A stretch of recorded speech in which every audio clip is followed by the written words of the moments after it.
sana'y marami na kayong natutunan, sana'y marami na rin kayo na-experience. You must learn how to discern. You must distinguish what is real and not. You must know whether, ano yung mga famous line ngayon sa technology, whether it is AI, and so on and so on. Because, lagi natin iisipin ang sinabi ng nakatatanda sa atin. Kapag nagsimula ka ng tama, matatapos ka ng tama. People will never ask what transpired between point A to point B. What matters most is the result. A is the goal, B is the result. So, kaya kayo na mga kabataan na maaari na susunod na maging mayor, maaari susunod na vice mayor, o kusya, o businessman, or maybe teachers, good for you, or maybe doctors, or professionals, or maybe an artist. Yung iba naman sa inyo dito, mukhang artistahan nyo man. But you have to excel today, first, with your own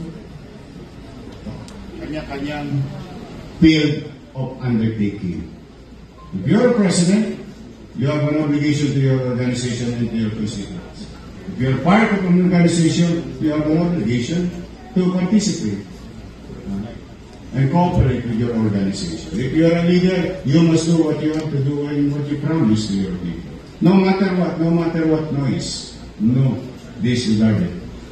Now, if you're a student, get good grades. That's how you excel from your field of undertaking. So, kayo na mga kabataan, and let me remind you of what you heard since elementary. Ang kabataan, ang pag-asa ng bayan. Anong magiging pag-asa ng bayan kung bata pa lang tayo, minamali na tayo?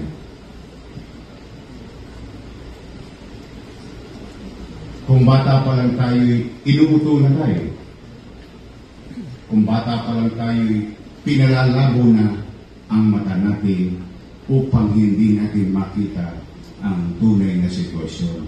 Because a lot of clouds were created to blur our vision, our eyesight. At alam naman natin, I think yung mga doktor naman dito, napakaking bagay ng ano ang makikita ng mata. May siyang itinuturo sa ating kaisipan. Tawag yan, huwag kang judgmental. Ano man tawag yun? Prejudice in our world. So, kaya itong ginagawa ninyong extracurricular activities is a good start for everyone.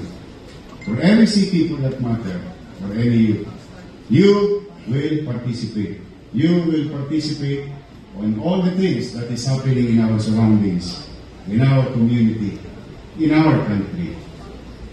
Huwag kayong